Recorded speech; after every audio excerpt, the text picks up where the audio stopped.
Hey,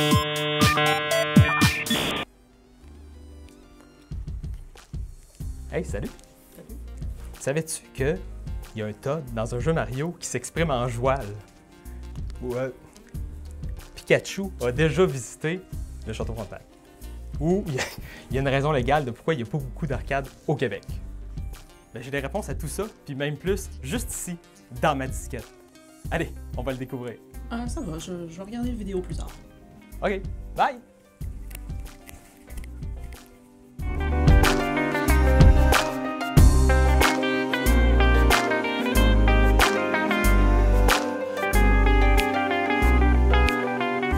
Salut tout le monde, c'est Maxime. Je suis un spécialiste et un passionné de tout ce qui touche aux médias obscurs et disparus. Et re-bienvenue dans une disquette près de chez vous, la série où on se plonge dans les mystères peu connus et québécois du jeu vidéo. Cette semaine, je vais vous expliquer un paquet de faits en lien avec le jeu vidéo au Québec en mode iceberg, disponible en spécial à 99 cents dans la circulaire. Mais non, en mode iceberg. Je fais référence au meme du iceberg où est-ce qu'on liste des faits très connus à peu connus de la surface du iceberg jusque dans les profonds de la mer. Donc sans plus attendre, commençons avec des faits assez connus sur le jeu vidéo au Québec. Le Nintendo. Oui, Nintendo. Quand le bon vieux Nintendo, là, le NES est arrivé au Québec, mais là, toutes les consoles se sont mis à se faire appeler des Nintendo par les gens d'un certain âge. Puis fouille-moi pourquoi, mais c'est vrai que le deuxième N était ben trop difficile à dire. Le monde a commencé à prononcer ça Nintendo. En même temps, je dis que ça a plutôt disparu, mais si je vois ces sites de revente usagés sur Internet, il y a encore pas mal de Nintendo qui sortent. Monsieur Net. Puis non, je fais pas référence au nettoyant tout usage très coloré. Je fais référence à l'émission de télévision qui était diffusée de 1998 à 2014, animée par Denis Talbot. C'est une des premières, si c'est pas la première, mais c'est assurément la plus populaire des émissions de gaming de l'histoire de la télévision du Québec. C'était une émission magazine sur le jeu vidéo qui parlait des jeux qui sortaient à l'époque. Puis si jamais vous aimiez cette émission-là, c'est encore très facile de suivre Denis Talbot qui continue de parler de gaming sur Internet encore de nos jours. Sabotage Studio. J'aurais pu nommer un paquet de studios indépendants québécois. Il y en a une tonne de studios avec du succès au Québec. Mais j'ai choisi Sabotage parce que c'est probablement le studio avec le plus de succès actuellement. En 2023, ils ont sorti le RPG Sea of Stars, qui est vraiment excellent. Tellement excellent qu'ils ont été nominés aux Game Awards pour le RPG de l'année, qui n'ont pas gagné, mais ils ont gagné par contre le prix du jeu vidéo indépendant de 2023. Il y a de quoi être fier. Le 5e pôle mondial. Selon Investissement Québec et l'Alliance numérique, avec plus de 200 studios sur l'île de Montréal et avec des centaines de millions de dollars en retombées économiques à chaque année, Montréal serait le 5e pôle mondial du jeu vidéo au monde, juste après Tokyo, Londres, San Francisco et Austin. Château de Montréal! Le Château Frontenac dans Pokémon. Bon, c'est pas dans un jeu vidéo à proprement parler, mais dans le 17e film de Pokémon, Diancie et le cocon de l'annihilation, Ash, Pikachu et leurs amis se retrouvent dans le royaume des diamants. Puis ça, on va se le dire, c'est le Château Frontenac, puis ce sur quoi ils se promènent, c'est la terrasse du frein. Le réalisateur a avoué en entrevue avoir voyagé au Canada pour avoir de l'inspiration pour son film. Ça, c'est assurément une référence volontaire. Le Vidéoway. Ça m'excite. Les plus jeunes ici sauront sûrement pas c'est quoi, mais fin 80 puis dans les années 90, le terminal de Vidéotron, c'était le Vidéoway. Puis pourquoi je vous parle d'un terminal de télé? Mais parce que dessus, il y avait une cinquantaine de jeux qu'on pouvait jouer avec sa manette sur sa télé. Il y avait des jeux originaux, des ports de jeux d'arcade, des jeux de sport, puis j'en passe. Mais inquiétez-vous pas, on va s'en reparler très bientôt avec beaucoup plus de détails.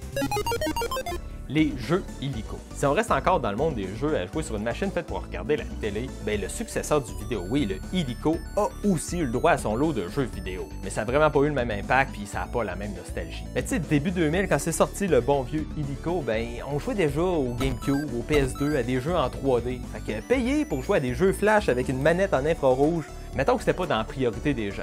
Peut comprendre que la plupart des gens s'en souviennent pas. Le 10 septembre 2007.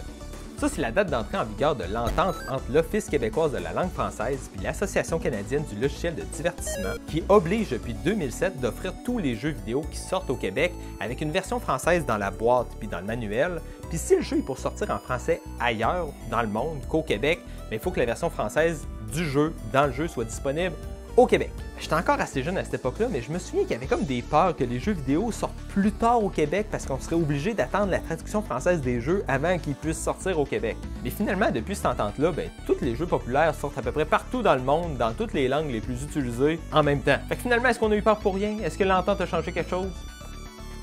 Difficile à dire. Le joual d'un jeu Nintendo. Puis probablement à cause de cette entente-là, Nintendo a été encore plus loin. Leur premier gros jeu sorti après le 10 septembre 2007, c'était Mario Galaxy sur Wii. Puis dans Mario Galaxy, il y a plusieurs personnages qui s'expriment en joual. Le plus connu de la gang, c'est le Todd Factor. La première fois qu'il vous donne une lettre, il dit par exemple « Monsieur Mario, moi je suis passé. Oui, il y a une lettre pour toi. Il y a 5 champignons one-up joués à la lettre de Peach. Tu les prends-tu maintenant? Oh, la princesse. Même prisonnière, elle reste bien fine. C'est pas le fun. » On est rendu à l'avant-dernier étage du iceberg. Ça commence à être plutôt pas connu, cette affaire-là. Vous me direz si vous connaissez les affaires à partir d'ici. Le monde virtuel de Slush. Dans les débuts 2000, une mode, c'est d'avoir un site web avec un monde virtuel où est-ce que tu pouvais te promener avec un avatar. Second Life puis Club Penguin, c'est pas mal les deux plus connus de la gang, mais il y en avait un paquet, genre Télétoon en avait un. Y a-tu juste moi qui se souviens du monde virtuel de Télétoon? Je pense que oui. Mais dans tout ça, le plus québécois des mondes virtuels, c'était celui de Slush, qui existait de 2002 à 2007, où est-ce que tu pouvais te promener puis chatter avec d'autres mondes avec ton petit bonhomme Slush. Il y a même eu un revival par des fans en 2016 qui n'a pas duré très longtemps. Regardez ça, c'est une relique d'une autre époque. La frénésie Nintendo au Québec. La frénésie Nintendo au Québec, c'était un reportage de 1988 du magazine Actuel qui était diffusé à Radio-Canada. Le reportage est assez notable parce que ça porte un regard assez négatif sur les jeux vidéo et les joueurs. Par exemple, ils disent que les joueurs explosent, dévorent et tuent par personnage interposé, que le Nintendo transforme souvent ses adeptes en véritables obsédés. Puis que surtout la compagnie Nintendo se frotte les mains. C'est un petit peu rough comme point de vue. Il n'y a pas juste des bons côtés aux jeux vidéo, mais je pense en général, c'est plutôt positif. Le vrai jeu de puissance. Dans les années 80, les jeux du vieux Nintendo avaient des annonces au Québec, puis le slogan c'était « C'est le vrai jeu de puissance ». C'est un très bon slogan, puis c'est vraiment mieux que ce qu'ils ont eu en France avec Nintendo, plus c'est intelligent, plus c'est amusant. Arc. On arrive au dernier étage des 3 derniers faits peu connus sur le jeu vidéo au Québec. Là, c'est obscur. La loi contre les arcades. Les arcades n'ont pas eu une très longue durée de vie au Québec. Au début, quand c'est sorti, c'était exploité un peu illégalement jusqu'à temps que ça devienne légal en 1976. Mais à peine 6 ans plus tard, les villes ont commencé à se plaindre au gouvernement puis à avoir des craintes que les arcades, c'était un lieu pour la vente puis l'échange de substances illicites. Fac, en réponse à ça, le Québec a déposé la loi 92 qui donne le pouvoir aux villes, encore aujourd'hui, d'interdire les arcades sur son territoire. Fait que si vous êtes déjà demandé pourquoi il n'y a pas beaucoup d'arcades au Québec, c'est à cause de ça. Sylvain Vaugeois. C'est un peu grâce à lui qu'on peut dire que Montréal est devenu le 5e pôle mondial du jeu vidéo. On est en 1996. Sylvain Vaugeois regarde la télé. Il regarde spécifiquement TV5 puis il découvre les fondateurs d'Ubisoft, les frères Guillermo. Puis, en tant qu'homme d'affaires, il s'est rendu compte qu'il y avait de l'argent à faire avec les jeux vidéo. Fait qu'il s'est rendu en France, il a rencontré les frères Guillermo, puis s'est mis à inventer des subventions gouvernementales qui n'existaient pas pour que Ubisoft vienne installer un studio à Montréal. Bref, pour faire une histoire courte, il est revenu au Québec, il en a parlé à Bernard Landry, puis à force de négociations entre Ubisoft, Sylvain Vaugeois, puis Bernard Landry, ils ont réussi à s'entendre sur un programme gouvernemental qui a fait que l'année d'après, en 1997, Ubisoft ouvrait son premier studio à Montréal. Puis pour la suite, on le sait qu'est-ce que c'est devenu les studios de jeux vidéo au Québec. Kage the Warrior. Pour mon dernier fait aujourd'hui, j'ai décidé de vous parler de Kage the Warrior. C'est qui ça?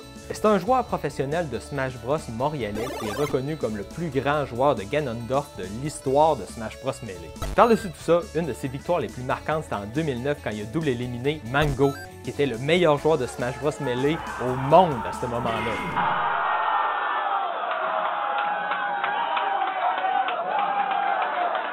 Good job, Kage! Qu'il y ait plus de monde qui te connaissent. Fac, c'est ça qui conclut nos faits peu connus pour aujourd'hui. Inquiétez-vous pas, j'en connais plein d'autres, on s'en reparlera une prochaine fois. Puis si jamais vous autres aussi vous en connaissez des anecdotes peu connues sur le jeu vidéo au Québec, venez donc me le dire, je trouve ça fascinant. Donc, on n'oublie pas que c'était Maxime pour Dans une disquette près de chez vous. Je vous souhaite une excellente journée, puis on se retrouve très bientôt avec le prochain mystère que je vais découvrir dans ma disquette. Allez, à bientôt. C'est vraiment